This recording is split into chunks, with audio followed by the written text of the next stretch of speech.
how do you know if you actually have enough food stored? You don't know. Well, because we don't know when all this starvation is gonna start. The stores are not gonna have any food. We don't know when it's gonna end, so we don't know how much do we need. But and then I'm like many of you, maybe like, is this enough? Do I have enough? Um, and also it's hard to estimate like how many months of food you have, right? Sorry, my chickens are being noisy all of a sudden.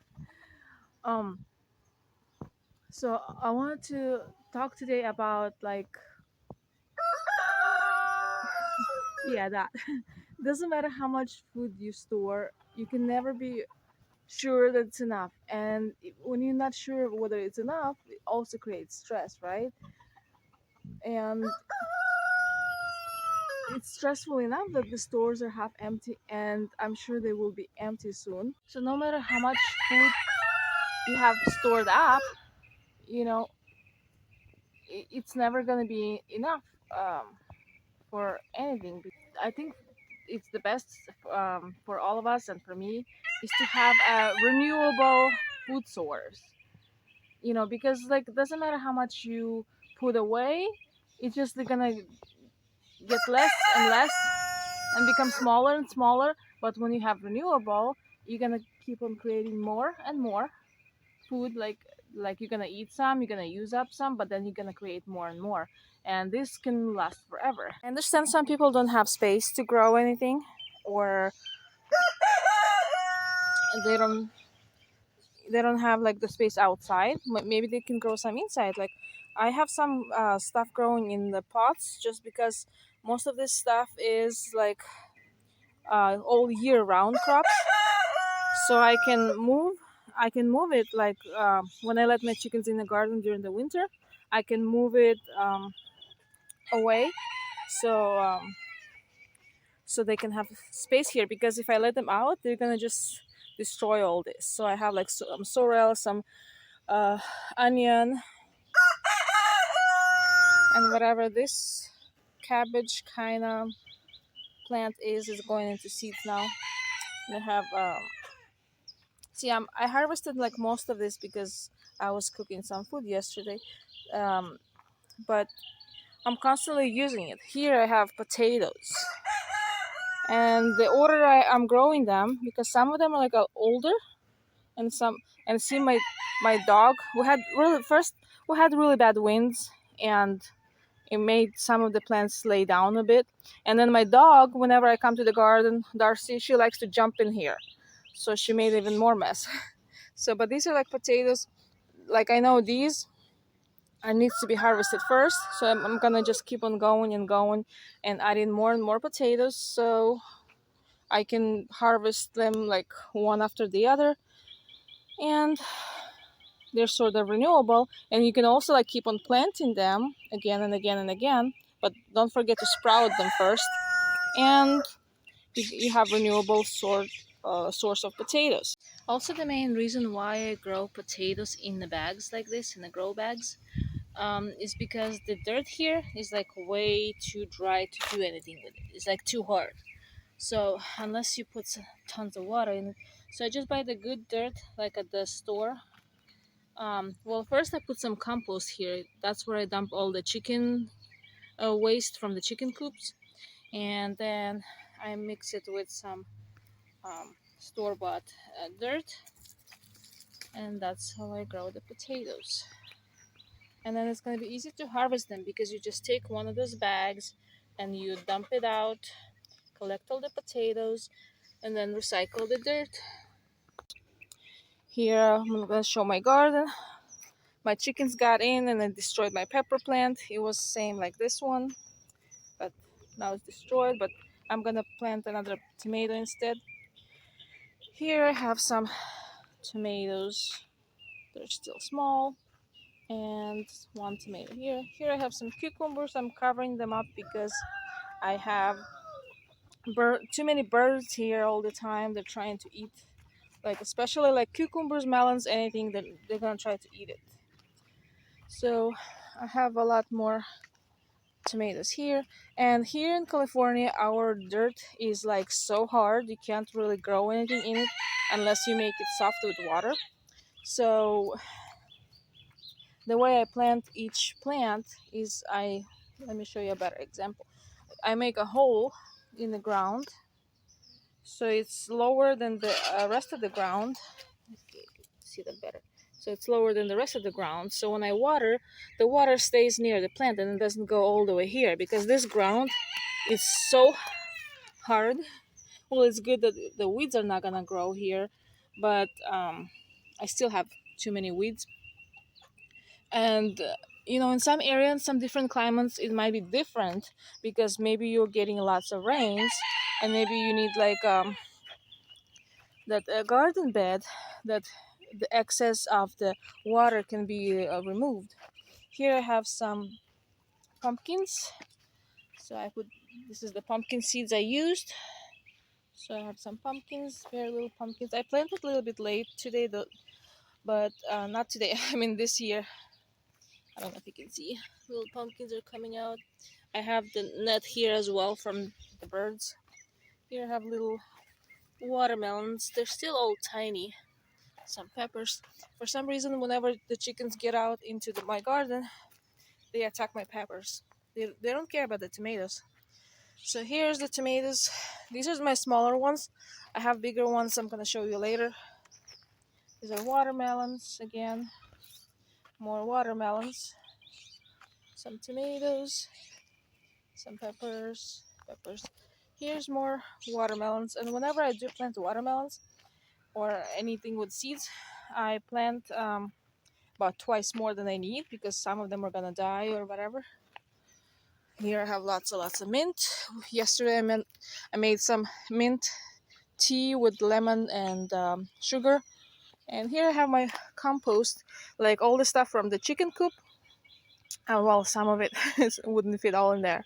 And I found some plums. We actually do have plums here. We harvested some yesterday and gonna, I don't know if you can see good here, and gonna harvest some more later.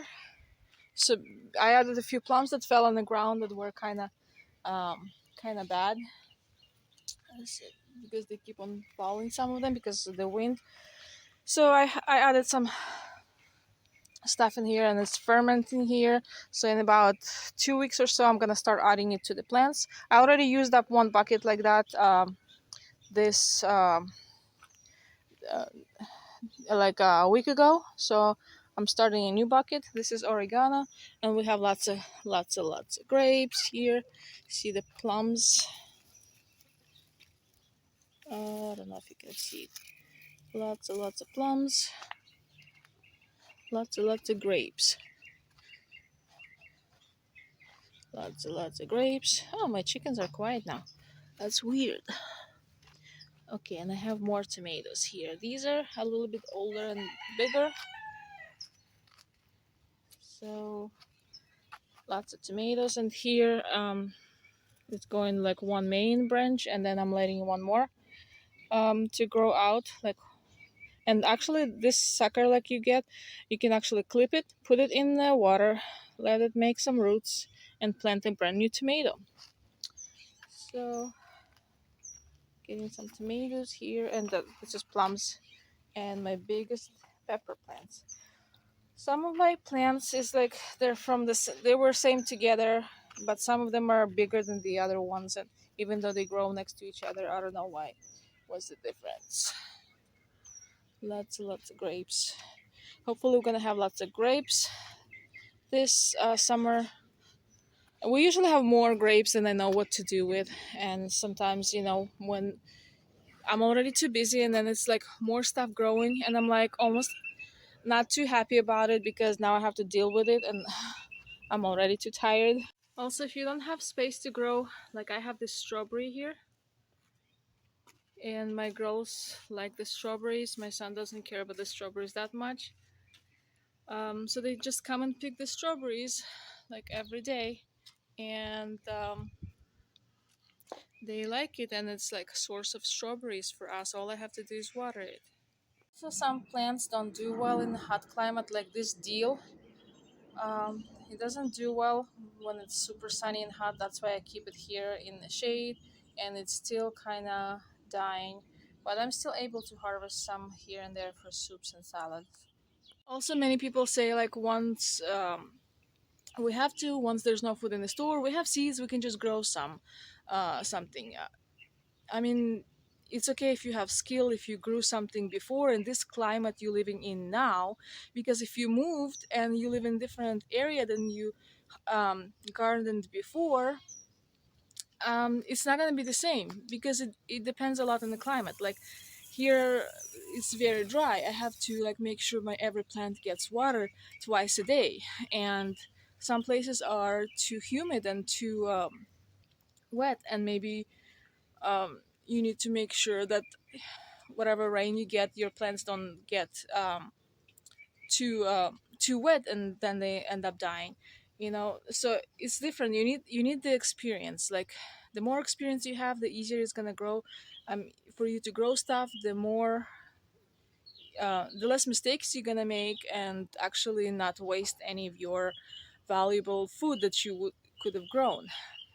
Also, many people look down upon the growing food themselves, because I heard people saying like, I'm not that poor to grow food. Like they think that for you to be growing food, you have to be like really poor, like not making enough money, so you can't buy enough food, and then therefore that's why you're growing some food. And sometimes people look at me like, because I'm growing food, they think like she must be really poor, she must be like almost starving because she has to grow like garden every year. And also, you know of course, growing stuff like having animals like I do. I have goats, I have chickens, I grow garden. It's kind of hard, but the thing is, it's possible. This is how much milk I got this morning. That's a little over 2 quarts. That's almost all quart. That's from 2 goats. Sometimes I get more, that's why I bring out an extra jar. But yeah, that's just for the morning. Like some people make excuses like, oh, I work, or I have this or that, or I have allergies. Well, I have really bad allergies, and it's got a little bit better now, but still, it's super hot. It's supposed to be 105 today. My allergies are not supposed to, like, I'm not supposed to have allergies no more when it gets too hot. But for some reason, I had to take medication this morning because I just couldn't breathe in the morning. It was like I wouldn't be able to go outside at all. I would just be suffocating. So do what you have to do. And also, some people say like, well, there's some people like disabled and can't really garden or do stuff. Well, if you're unable to take care of yourself, I mean, that might sound harsh, but you really need to have good relationship with your family who can take care of you, because you might have to depend on them. If you can't um, do things for yourself, who knows if those social security payments or whatever other benefits people might be getting, who knows, they might stop any moment, because they might just run out of money, or whatever they'll be paying you will not be keeping up with inflation, like it will not be worth much. So but having your own food is always like, you're gonna have next and next and next meal coming at you, so you can still be eating and surviving and doing good. Many people, because they're too busy, of course I understand. I'm also busy, I work, I homeschool my kids, and I'm so happy the school year is over now, so I don't have to spend like hours and hours daily dealing with all that stuff, and actually remembering a lot of it, and like submitting all their work and stuff is like it's like doing taxes almost. Like, you know that that's a little bit easier now, but just because you work outside, it doesn't mean like that you can't do gardening. Of course, you might not have any free time, you might not have any time to watch a movie or something, but you can still, like what I do, I just bring my phone with me and I listen to the videos of other preppers, and this way I don't really need to watch anything because I'm already had enough of information that I can't even process all of it. I think maybe next year and the year after that, a lot more people are gonna start growing food, mainly just because they're gonna have to. And you don't want to be the last one and the least skilled one in this area when it comes to like survival, because when you have food, you can survive. You can even trade some food for other things that you can't make yourself, like I don't know, like some other essential non-food things.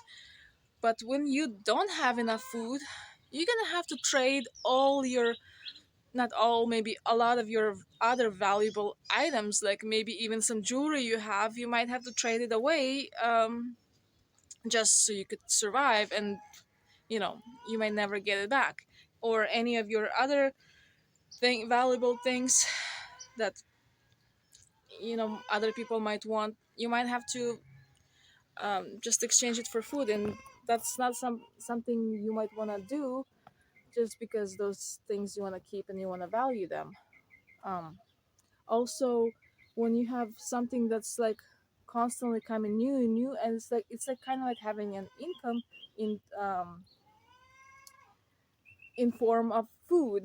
So you can have like whatever the inflation gonna do, whatever the money gonna do, you're still gonna have food.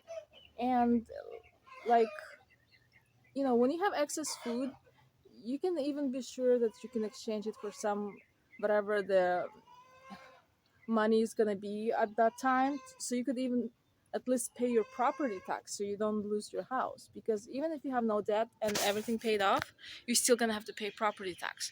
And if you don't have money to pay it, um, you know, and if you don't have enough stored up by that time, because you probably would be um, using all this stuff you got stored up, where are you gonna get some more stuff to that you can exchange for some currency, whatever that it's gonna be in those days, so you could pay your property tax, right?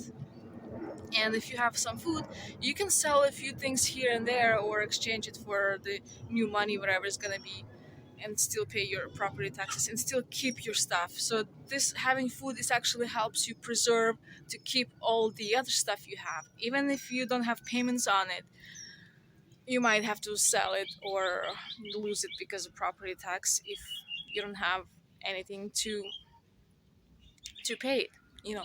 And food, growing food is like growing money, even though money is just like papers.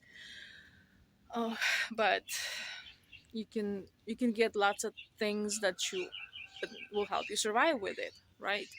So thank you guys for watching. So grow up your food before, like, the the season is still here. You can still grow your food this year. There are some, you can plant some trees and maybe have some things next year. So grow some food, and this way you can be sure that's that's like your food security, that you can be sure that you're gonna have at least something.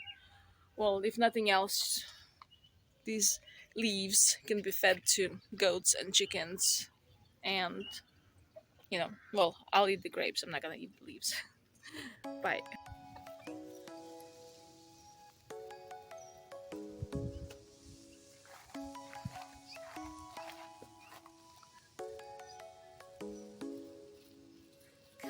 Hiding from the sun under the trampoline.